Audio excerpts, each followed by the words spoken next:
Let's continue discussing Michael Easter's book, The Scarcity Brain. With the scarcity loop being so powerful, and with so many concentrated temptations in the modern world, are we powerless to resist? Not necessarily. This section is about how to break free from the scarcity loop. The good news is that not many people are strongly trapped in the scarcity loop. Only a little over 2% of people worldwide are addicted to drugs or alcohol, and the addiction rate for tech products like short videos is about the same. While the media often reports on addiction problems, most people are actually safe. Examining how those who aren't addicted live can provide important insights.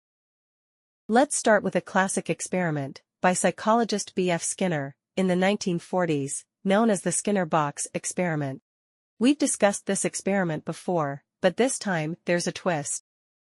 Skinner found that, whether mice or pigeons, if given unpredictable rewards, they would become addicted. This experiment has been repeated many times, with the most important repetition, by psychologist Thomas Zental. Zental had pigeons play 2 games, where they pecked a switch to get food. The first game gave a fixed reward. Every other peck gave 15 units of food, making it completely predictable. The second game gave a random reward, about a 20% chance of getting 20 units of food per peck. This game was less advantageous overall. Guess which game the pigeons preferred? After several trials, 96.9% of pigeons firmly chose the second game.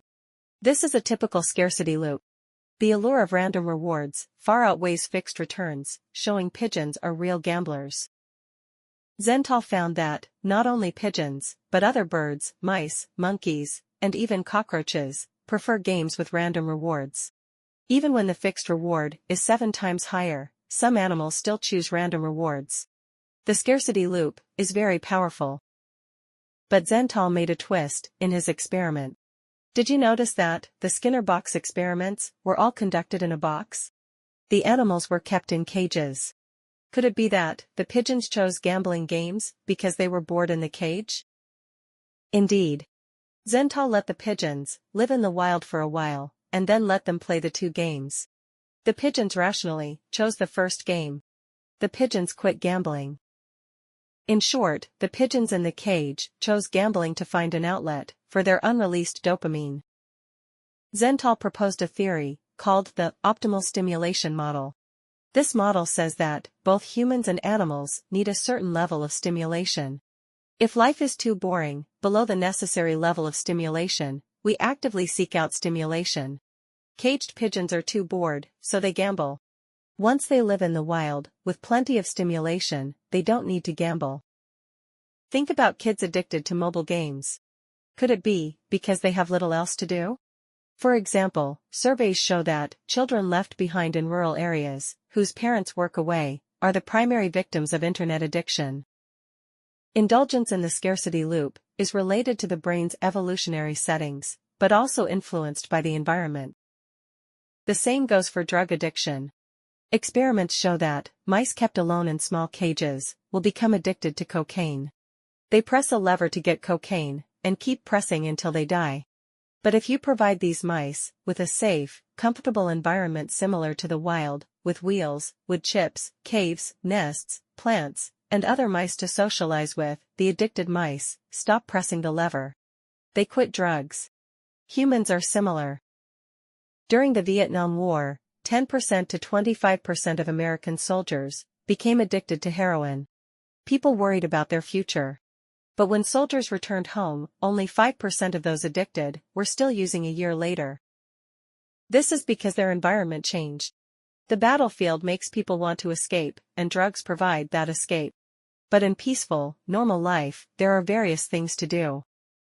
In our last video, we mentioned 3 conditions for the scarcity loop: opportunity, unpredictable rewards, and quick repetition. Easter suggests 3 ways to break free from the scarcity loop, corresponding to these conditions. 1. Remove the opportunity. If a gambler runs out of money, or loses interest in gambling, there's no next opportunity. 2. Stop the random rewards. If a slot machine isn't designed well, and you keep losing, you won't want to play anymore. 3. Slow down. If a web novel updates only once a month, it's hard for readers to get addicted. Let's look at these methods in action. The best way to remove opportunities is to change the environment. Research shows that the same addictive substance affects different people differently. Why? A key reason is different living environments. Teenagers seek stimulation and are more prone to addiction. If someone starts drinking before age 14, they have a 50% chance of becoming alcoholic. If they start at 21, the chance drops to 9%. Adults often drink, not because they love alcohol, but because their lives are bleak. The book's author, A.The, once struggled with alcoholism, feeling like a machine in his monotonous 9-to-5 job. Alcohol provided a safe way to let loose. Many drink due to worsening life conditions, like unemployment, or to alleviate pain, like after a loved one's death.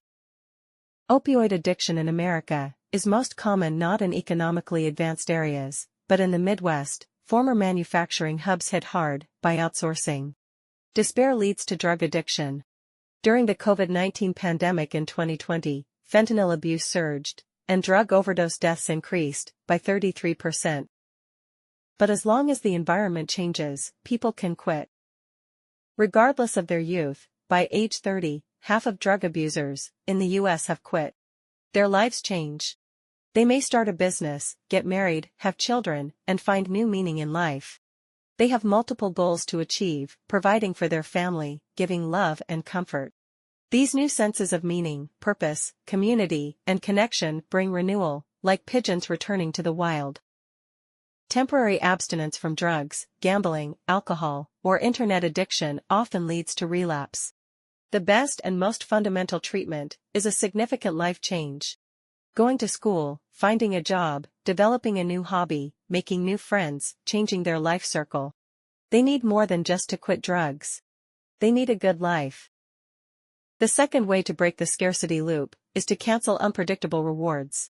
Changing the environment also serves this purpose, replacing old rewards with new ones.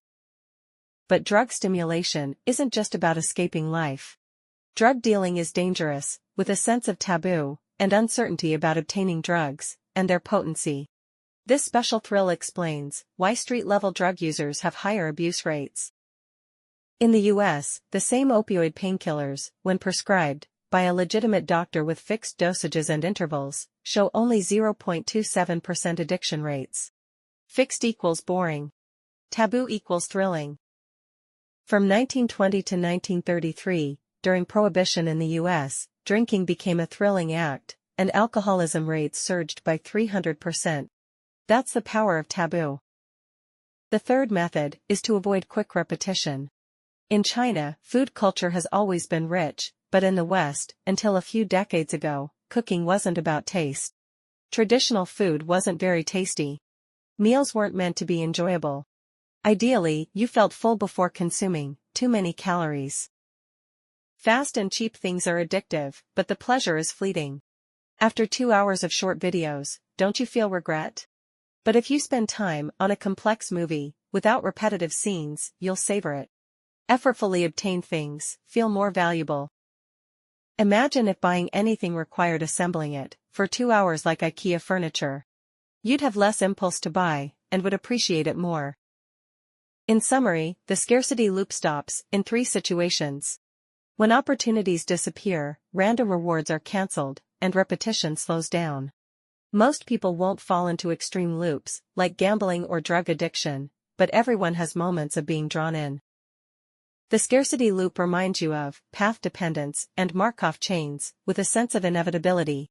Unknowingly following a path to a predestined outcome. Like an ant circling a spot, with no external force compelling it, it could leave any time, but it keeps circling. The root cause, as in the book Scarcity, is narrow thinking. If your perspective is limited, you'll struggle with the game, like a pigeon in a cage. This is why life needs rich experiences, exploration, and growth. Some fill inner voids with shopping, some proclaim identity with hate, some cover life's disappointments with overwork, and some avoid emotional investment with coldness. How different are they from those escaping pressure with substances or seeking thrills with gambling? These people are trapped in narrow cognitive environments, becoming more extreme. I hope you occasionally think of the caged pigeon. You'll feel compassion, and stay alert in similar situations.